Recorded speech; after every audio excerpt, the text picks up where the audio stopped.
우리 다 같이 찬송가 304장 부르시겠습니다. 우리 다 같이 찬송가 304장입니다. 그 크신 하나님의 사랑 말로 다 형용 못하네. 저 높고 높은 별을 넘어 이 낮고 낮은 땅 위에 죄범한 영혼 구하려 그 아들 보내사 화목제물 삼으시고 죄 용서하셨네. 하나님 크신 사랑은 측량 다 못하네. 영원히 변치 않는 사랑 성도여 찬양하세. 괴로운 시절 지나가고 땅 위에 영화셔야 할 때 주 믿지 않던 영혼들은 큰 소리 외쳐 울어도 주 믿는 성도들에게 큰 사랑 배에 부삼 우리의 죄 사했으니 그 은혜 잊을까. 하나님 크신 사랑은 측량 다 못하네. 영원히 변치 않는 사랑 성도여 찬양하세. 하늘을 두루마리 삼고 바다를 먹물 삼아도 한없는 하나님의 사랑 다 기록할 수 없겠네. 하나님의 크신 사랑 그 어찌 다 쓸까. 저 하늘 높이 쌓아도 채우지 못하리. 하나님 크신 사랑은 측량 다 못하네. 영원히 변치 않는 사랑 성도여 찬양하세. 아멘. 하늘에 계신 우리 아버지, 아버지의 이름을 거룩하게 하시며 아버지의 나라가 오게 하시며 아버지의 뜻이 하늘에서와 같이 땅에서도 이루어지게 하소서. 오늘 우리에게 일용할 양식을 주시고 우리가 우리에게 잘못한 사람을 용서하여 준 것 같이 우리 죄를 용서하여 주시고 우리를 시험에 빠지지 않게 하시고 악에서 구하소서. 나라와 권능과 영광이 영원히 아버지의 것입니다. 아멘. 아멘. 오늘 새벽 말씀은 로마서 1장 18절에서 32절입니다. 오늘 말씀 로마서 1장 18절에서 32절 말씀입니다. 제가 말씀을 봉독해 드리겠습니다. 하나님의 진노가 불의로 진리를 막는 사람들의 모든 경건하지 않음과 불의에 대하여 하늘로부터 나타나나니 이는 하나님을 알만한 것이 그들 속에 보임이라. 하나님께서 이를 그들에게 보이셨느니라. 창세로부터 그의 보이지 아니하는 것들 곧 그의 영원하신 능력과 신성이 그가 만드신 만물에 분명히 보여 알려졌나니 그러므로 그들이 핑계하지 못할지니라. 하나님을 알되 하나님을 영화롭게도 아니하며 감사하지도 아니하고 오히려 그 생각이 허망하여지며 미련한 마음이 어두워졌나니 스스로 지혜 있다 하나 어리석게 되어 썩어지지 아니하는 하나님의 영광을 썩어질 사람과 새와 짐승과 기어다니는 동물의 모양의 우상으로 바꾸었느니라. 그러므로 하나님께서 그들의 마음의 정욕대로 더러움에 내버려 두사 그들의 몸을 서로 욕되게 하게 하셨으니 이는 그들이 하나님의 진리를 거짓 것으로 바꾸어 피조물을 조물주보다 더 경배하고 섬김이라. 주는 곧 영원히 찬송할 이시로다. 아멘. 이 때문에 하나님께서 그들을 부끄러운 욕심에 내버려 두셨으니 곧 그들의 여자들도 순리대로 쓸 것을 바꾸어 영리로 쓰며 그와 같이 남자들도 순리대로 여자 쓰기를 버리고 서로 향하여 음욕이 불릴 듯하며 남자가 남자와 더불어 부끄러운 일을 행하여 그들의 그릇됨에 상당한 보응을 그들 자신이 받았느니라. 또한 그들이 마음에 하나님 두기를 싫어하며 하나님께서 그들을 그 상실한 마음대로 내버려 두사 합당하지 못한 일을 하게 하셨으니 곧 모든 불의, 추악, 탐욕, 악의가 가득한 자요, 시기, 살인, 분쟁, 사기, 악독이 가득한 자요, 수군수군하는 자요, 비방하는 자요, 하나님께서 미워하시는 자요, 능욕하는 자요, 교만한 자요, 자랑하는 자요, 악을 도모하는 자요, 부모를 거역하는 자요, 우매한 자요, 배약하는 자요, 무정한 자요, 무자비한 자라. 그들이 이 같은 일을 행하는 자는 사형에 해당한다고 하나님께서 정하심을 알고도 자기들만 행할 뿐 아니라 또한 그런 일을 행하는 자들을 옳다 하느니라. 아멘. 오늘 또 새벽 예배에 오신 우리 사랑하는 성도님들 사랑하고 축복합니다. 오늘 또 생명의 말씀이 우리의 영혼에 힘과 능력을 주시기를 기도합니다. 인생을 살다 보면 지칠 때가 있습니다. 우울할 때가 있습니다. 삶의 문제로 마음이 혼란스럽고 고통스러울 때가 있습니다. 그러나 하나님의 말씀은 우리의 지친 마음, 우울한 마음, 피곤한 마음을 새롭게 합니다. 혼돈스러운 마음을 질서 있게 하는 것이죠. 이사야 선지자는 이렇게 선포했습니다. 오직 여호와를 앙망하는 자는 새 힘을 얻으리니 독수리가 날개치며 올라감 같을 것이요 다른 박지라 해도 곤비하지 아니하겠고 걸어가도 피곤하지 아니하리로다. 여호와를 앙망한다는 것은 하나님만을 의지하고 하나님의 말씀을 생명의 말씀으로 붙잡는 사람을 의미합니다. 오늘도 여호와를 앙망함으로 우리가 영혼의 새 힘을 얻고 마음에 하나님이 주시는 위로를 덧입기를 원합니다. 마음의 담대함을 얻기를 원합니다. 우리 안에 계신 하나님께서 세상에 활동하는 원수 마귀보다 더 크신 분이십니다. 우리 안에 계신 분이 세상에 있는 자보다 크다는 것이죠. 하나님이 우리와 함께 하시면 우리는 세상을 넉넉히 승리할 수 있습니다. 오늘 본문 말씀을 같이 나눕니다. 바울은 복음에는 하나님의 의가 나타났다고 했습니다. 복음은 예수 그리스도이십니다. 예수님이 하나님의 의이십니다. 하나님의 의이신 예수님을 믿으면 하나님은 그 사람을 의롭다고 인정하십니다. 바울은 분명하게 선포했습니다. 오직 의인은 믿음으로 말미암아 살리라. 하나님이 나타내신 의이신 예수님을 믿음으로써 죄인인 인간은 의롭다고 하나님께 인정된다는 것입니다. 의는 성경이 말하는 이 의는 하나님과의 올바른 관계성을 말합니다. 다시 말해서 하나님의 의이신 예수님을 영접하면 하나님과의 관계성이 회복된다는 것이죠. 인간은 어떤 행위로도 하나님 앞에서 의롭다고 인정받지 못합니다. 사람은 그 어떤 노력도 깨달음의 지식도 하나님 앞에 나는 의롭다고 주장할 수 없다는 것입니다. 하나님의 영광 앞에서 하나님의 진리 앞에서 피조물인 인간이 만들어낸 모든 의로운 행위는 걸레와 같이 냄새나고 조잡하고 더러울 뿐입니다. 왜 그렇습니까? 바울은 왜 의인은 하나님이 나타내신 예수 그리스도만을 믿음으로써 살게 되는지에 대해서 앞으로 1장 18절에서 3장 20절까지를 설명합니다. 그러면서 왜 하나님은 의이신 예수 그리스도를 통하여서 인류를 구원하기를 작정하셨고 예수 그리스도를 통해서만 하나님과 의로운 올바른 관계를 맺게 되는지를 설명하는 것이죠. 먼저 하나님의 의이신 예수님을 영접하지 않는 이방인들에 대하여 바울은 그들이 왜 죄인인지 심판받을 수밖에 없는지에 대해서 설명합니다. 우리 18절을 같이 한번 읽어보겠습니다. 18절 말씀입니다. 시작. 하나님의 진노가 불의로 진리를 막는 사람들의 모든 경건하지 않음과 불의에 대하여 하늘로부터 나타나니. 예수 그리스도를 통해서 하나님의 의가 나타났다면 하나님의 진노도 나타나는 것입니다. 반드시 나타납니다.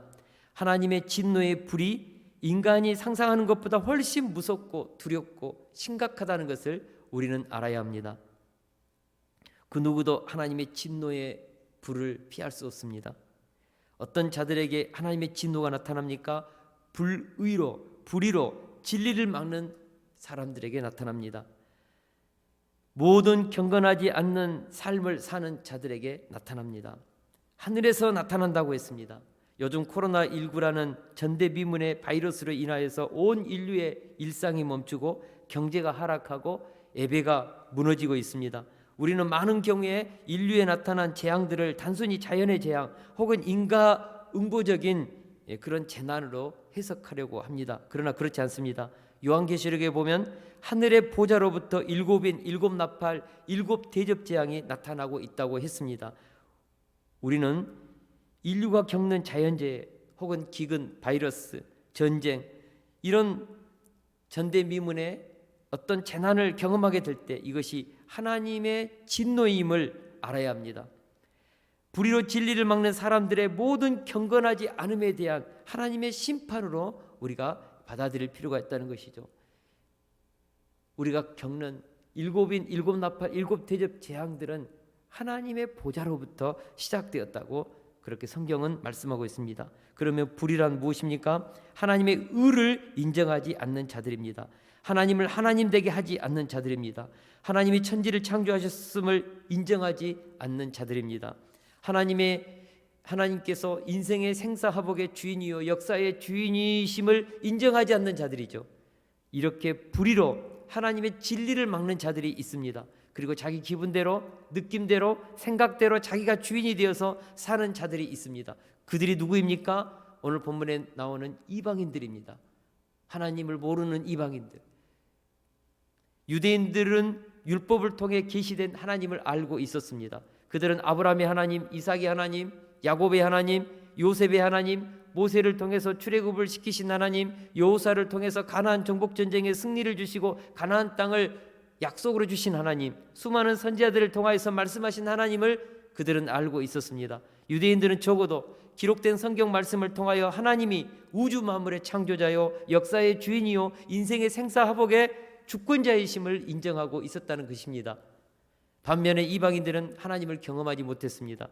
그래서 그들은 하나님의 진노의 날에 나는 하나님을 몰랐다고 말할 수 있다는 것입니다. 그러나 오늘 본문은 너무나 분명하게 이렇게 말씀합니다. 19절에서 20절 우리 같이 한번 읽습니다. 시작. 이는 하나님을 알만한 것이 그들 속에 보임이라. 하나님께서 이를 그들에게 보이셨느니라. 창세로부터 그의 보이지 아니하는 것들 곧 그의 영원하신 능력과 신성이 그가 만드신 만물에 분명히 보여 알려졌나니 그러므로 그들이 핑계하지 못할지니라. 하나님은 분명히 창조된 세계 속에서 하나님의 능력과 신성을 보여주었다고 했습니다.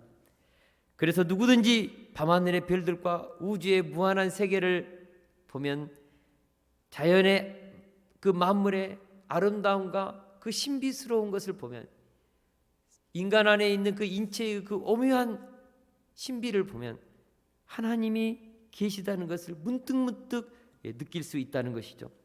하나님은요 모든 사람들의 안에 하나님을 느낄 수 있도록 자연을 보면서 우주를 보면서 인간 자기 자신을 들여다보면서 하나님을 느끼게 하셨다는 것입니다. 시편 19장 1절에서 4절을 보면 하늘이 하나님의 영광을 선포하고 궁창이 그의 손으로 하신 일을 나타내는도다. 날은 날에게 말하고 밤은 밤에게 지식을 전하니 언어도 없고 말씀도 없으며 들리는 소리도 없으나 그 소리가 온 땅에 통하고 그 말씀이 세상 끝까지 이르는도다라고 했습니다. 우리가 아름다운 자연세계를 바라볼 때 살아계신 하나님의 숨결을 느낄 수 있다는 것입니다. 그렇습니다. 우리가 분명하게 느끼는 것은 성경을 읽지 않더라도 우리 내면 깊은 곳에 하나님이 계심을 느낄 수 있습니다. 후에 하나님 앞에 단독자로 섰을 때 그리고 하나님이 보이신 의이신 예수님을 영접하지 않아서 심판받을 때 나는 몰랐다고 핑계할 수 없다는 것이죠. 하나님을 몰랐다고 핑계를 대지 말라는 것입니다. 하나님은 이미 불신자들의 양심 속에 하나님의 율법을 새겨 놓았습니다. 그래서 성경을 모르더라도 최소한 양심을 통해서라도 내 부모를 공경하라, 살인하지 말라, 간음하지 말라, 도둑질하지 말라, 거짓말하지 말라 다 안다는 것이죠. 양심이 하나님의 계심을 증거하고 있고 자연이 하나님의 계심을 증거하고 있습니다. 성경을 읽지 않더라도 우리는 최소한 하나님이 정하신 율법을 마음속에 다 알고 있습니다. 죄의 뿌리가 무엇입니까? 21절을 보겠습니다. 시작. 하나님을 알되 하나님을 영화롭게도 아니하며 감사하지도 아니하고 오히려 그 생각이 허망하여지며 미련한 마음이 어두워졌나니 모든 죄의 뿌리가 무엇입니까? 하나님을 알되 하나님을 영화롭게 하지 않는 것입니다. 하나님의 은혜 가운데 살고 있으면서도 하나님께 감사하지 않는 것입니다. 거기서 모든 죄가 나옵니다. 죄는 한마디로 창조주 하나님을 알되 인정하지 않는 것이고 창조의 질서대로 살지 않는 것이고 하나님이 나타내신 복음이신 예수 그리스도를 영접하지 않는 것입니다. 결국 하나님을 인정하지 않고 하나님이 나타내신 복음을 받아들이지 않고 자기 멋대로 기분대로 감정대로 느낌대로 사는 자들은 하나님의 진노를 받게 된다고 했습니다. 왜 우리가 복음에 나타난 하나님의 의이신 예수님을 믿어야 합니까? 불의를 행하는 자들에게 준비되어 있는 하나님의 진노를 피하기 위해서입니다. 하나님은 반드시 불의에 대해서, 경건하지 않는 삶에 대해서, 하나님의 영광을 찬양하지 않는 것에 대해서, 하나님이 창조하신 세상을 속에 살면서도 감사하지 않는 것에 대해서 심판하시겠다고 했습니다. 그러면 불의한 자들을 어떻게 심판합니까? 28절에 보겠습니다. 또한 그들이 마음에 하나님 두기를 싫어하며 하나님께서 그들을 그 상실한 마음대로 내버려 두사 합당하지 못한 일을 하게 하셨으니, 우리가 마음에 하나님 두기를 싫어하면 내가 주인이 되어서 낙원을 만들 수 있을 것 같아도 그렇지 않다는 것이죠. 하나님은 하나님을 상실한 인간의 내면은 황폐해지는 것입니다. 사막같이 되는 것이죠. 공고해집니다. 사람이 거칠어집니다. 사악하게 되죠. 이기적입니다. 파괴적입니다. 합당하지 못한 일을 행하게 됩니다. 인생을 살아도 기쁨이 없고 허무하게 된다는 것이죠. 29절에서 31절을 보니까 곧 모든 불의, 추악, 탐욕, 악의가 가득한 자요, 시기, 살인, 분쟁, 사기, 악독이 가득한 자요, 수군수군하는 자요, 비방하는 자요, 하나님께서 미워하시는 자요, 능욕하는 자요, 교만한 자요, 자랑하는 자요, 악을 도모하는 자요, 부모를 거역하는 자요, 우매한 자요, 배약하는 자요, 무정한 자요, 무자비한 자라. 하나님을 떠난 사람들의 삶의 열매입니다. 이미 그들의 삶의 열매가 지옥의 열매입니다. 불의의 열매가 가득하다는 것이죠. 기쁨이 없다는 것이죠. 살아서는 이런 삶의 열매를 맺게 되고 죽어서는 하나님의 영원한 지옥의 불못에 던져져서 영멸에 처하게 됩니다. 결론입니다. 왜 하나님은 복음이신 예수님을 우리에게 허락해 주신 것입니까? 예수만이 우리를 하나님의 진노에서 구원해 주시기 때문입니다. 하나님의 영광의 수준, 하나님의 의의 수준을 채워주시고 우리를 하나님의 진노에서 피하게 하시는 분은 예수 그리스도 복음밖에 없다는 것입니다. 그러므로 우리가 복음이신 예수님을 견고히 붙잡고 신앙생활해야 합니다. 예수 그리스도를 믿는 믿음으로 우리는 구원을 받게 된다는 것이죠. 오직 의인은 믿음으로 말미암아 살리라. 할렐루야. 이 아침에 우리 오늘 주신 말씀을 가지고 기도합시다. 특별히 우리 기도할 때요, 의인은 믿음으로 말미암아 산다고 했습니다. 우리는 의인으로서 하나님이 복음으로 보이신 의이신 예수님을 붙잡고 우리는 살아야 한다는 것이죠. 오늘 이 아침에도 우리 동강교회 성도님들이 복음이신 예수 그리스도, 하나님의 의이신 예수님만을 붙잡고 오늘 하루를 승리하기를 원합니다. 오직 의인은 믿음으로 살기 때문에 믿음으로만 우리는 살기를 주의 이름으로 축원합니다. 어떤 행실, 어떤 우리의 수고, 우리의 공로를 다 내려놓고 우리는 의인은 믿음으로만 산다. 이거 한 가지를 기억하길 바랍니다. 계속해서 우리 동강교회 합병 이후 하나됨을 위해서, 그리고 민족복음화 세계선교 다음 세대들 구속사의 주역으로 섬기는 인재산시레터가 되는 우리 교회를 위해서, 무엇보다도 2021년 새 역사를 위하여서 우리 같이 기도합시다. 제가 기도하고 개인 기도하시겠습니다. 살아계시고 전능하신 하나님 아버지, 오늘 이 아침 왜 의이신 예수 그리스도를 우리가 붙들고 살아야 되는지를 깨닫게 해주셔서 감사합니다. 하나님 아버지, 이 예수님을 붙잡고 아버지 하나님 오직 믿음으로 살아가는 우리 성도님들 다 되도록 축복하여 주시옵소서.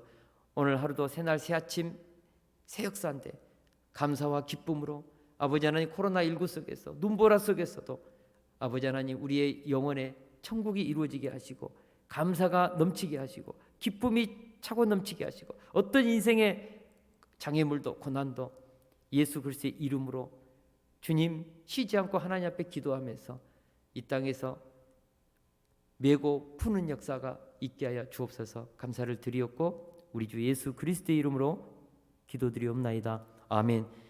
우리 간절히 개인 기도하시겠습니다.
주